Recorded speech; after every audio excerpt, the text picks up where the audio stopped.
هل فعلا النظرة ممكن تغير حياتك؟ طب ايه علاقة ده بالعروسة الورق؟ طب عمرك سألت نفسك ليه العروسة الورق دي أصلا بتتحرق ليه بعد ما نحط عليها الأسماء؟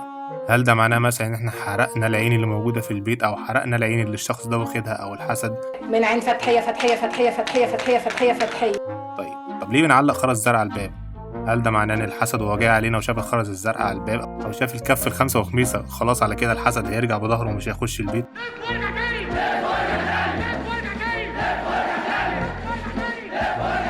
في ناس كتير قوي بتؤمن ان الحسد هو طاقة سلبية بتطلع من العين وتحول الحظ.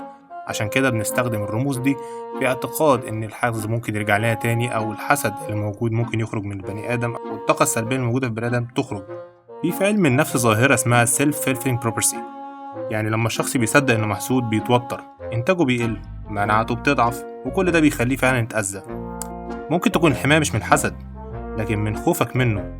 طب هل الموضوع أصلا ليه جذور تاريخية ولا هو ابتداع حديث؟ لا، الموضوع ليه جذور تاريخية أكيد.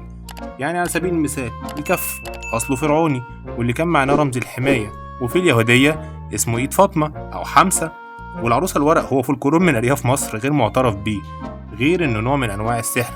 تعالى كده نفكر فيها ما بين سحر الفودو والعرايس والكلام ده كله. لا لا يا باولو يا باولو يا باولو باولو منتج يا باولو منتج يا باولو منتج يا باولو. أعتقد لو حكينا علينا وفكرنا من عين العقل والمنطق ما هي إلا خرافات. في ديننا الإسلام الحسد مذكور ومعترف بيه زي ما موجود في سورة الفلق، لكنه غير معترف بالرموز المادية. الحماية الحقيقية مش في خرزة ولا في كف ولا حتى عروسة بتحرقها.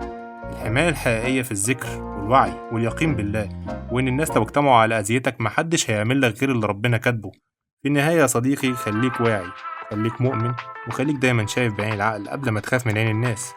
قول لنا ايه اغرب حاجة اتعملت معاك لما قلت انك محسود في الكومنتات، وما تنساش تعمل لايك وشير لو انت اول مرة، وما تنساش تفعل زر الجرس عشان يوصلك كل جديد.